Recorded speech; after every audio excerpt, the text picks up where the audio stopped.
What is going on, guys? Your boy Joey672 coming to you guys with a video right now. So I want to go over our new signing, Ryan Kerrigan. We've already talked about him before. Obviously now a Philadelphia Eagle.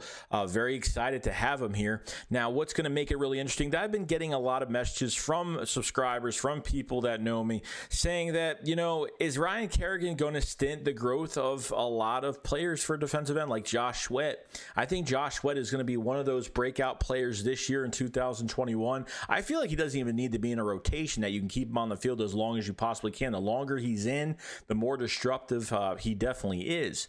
Okay, I think we have to look at it as this way, guys. You're going to have more depth here. Ryan Kerrigan's probably going to start now. I mean, obviously, I think it's going to be Brandon Graham, Fletcher Cox, Javon Hargrave, and now, you know, Ryan Kerrigan on the other side now. So that should be a really good defensive line. To me, it's very good if Javon Hargrave pulls his weight and promises us that for that money he's getting paid.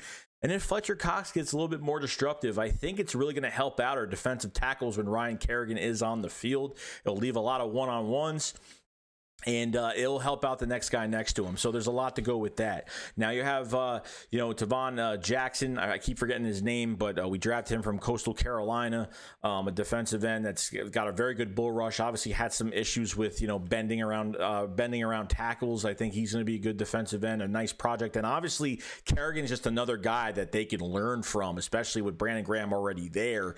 So I think this is perfect from, you know, teaching, you know, it's the youth movement, teaching your young defensive ends other things they could do to get their game better. I think Ryan Kerrigan is a vocal leader and obviously has been very disruptive, is relentless on his bull rush, and always gets to the quarterback. And I think I don't even care about his sack numbers. Okay, all I care about is how disruptive is he going to be, and he's got very good football IQ.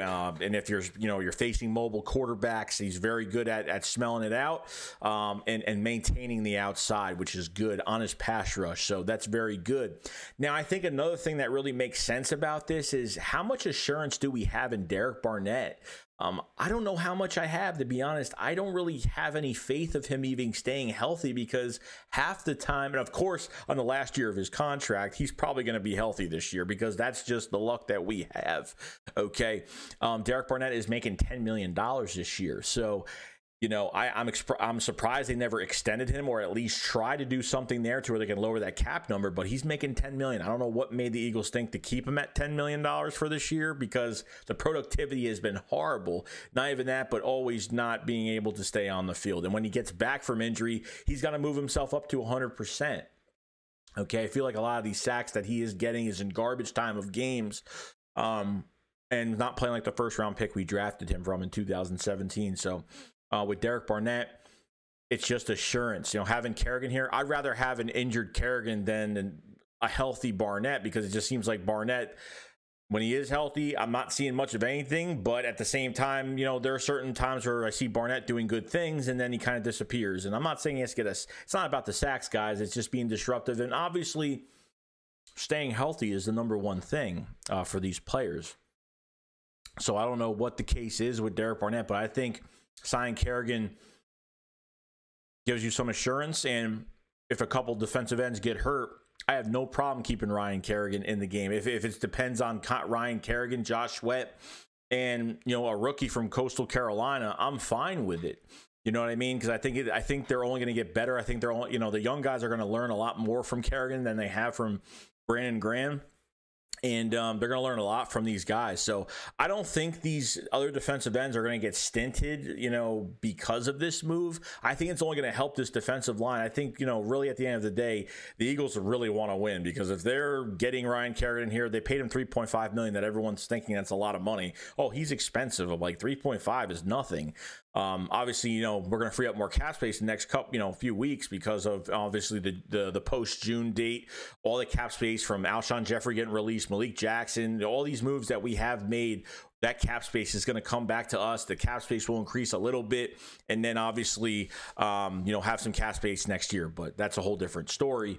But I don't think there's going to be any stunt of growth. I think, you know, these young guys will learn from Kerrigan. And, you know, I like this move because he's just a beast and he's very good. 100% healthy Ryan Kerrigan, especially in the rotation, is going to be fantastic. It's going to work his skill set with this 4-3 defense. It's going to be fantastic. He's going to do a good job. It's going to be a lot of mismatches, and it's going to be a very, very, very hard time for offensive lines to really keep a hold of this defensive line and see what they do. So really, guys, at the end of the day, I like this signing. I don't think it's going to stunt anyone's growth as a young player. I think the Eagles keep at least 5 defensive ends. I mean, I'm just guessing a number. I don't know. They could keep more. I have no idea.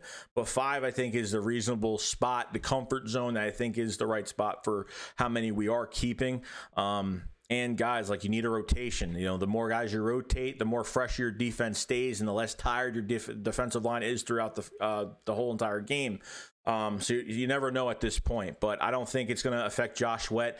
I think if, you know, I just don't trust Barnett staying healthy this year. I don't. He's been just it's just been a catastrophe for him. Every time, you know, he pumps himself up. He went to a camp in Tennessee last year, you know, last offseason, and he was on a defensive line camp in Tennessee and did really well and wanted to be worth that first-round pick. He even said that he wanted to be worth that first-round pick the Eagles had brought, you know, that they drafted him from. But he's not playing like that. He's playing more like a 3rd to 4th-round pick. You know, I'm not even talking about the sacks, but if you're not on the field, you're not getting anywhere with this team. And obviously, we could say that for a lot of players. This is why this team needs to get younger. I'm not saying that Barnett's not young. He's very young, but, you know, I think he's walking after this year. I mean, I think he is. But I hope he, you know, if it's a contract year for him, I hope he, you know, plays. I hope that helps having that contract year. Maybe he will be in a better health, you know, or something like that. So I don't really know. Let me know what you guys think about if Ryan Kerrigan going to stunt the growth of other defensive ends on this team, which I don't think it's going to be. But I want to know what you guys think in the comment section below and all that. So other than that, guys, that's pretty much it.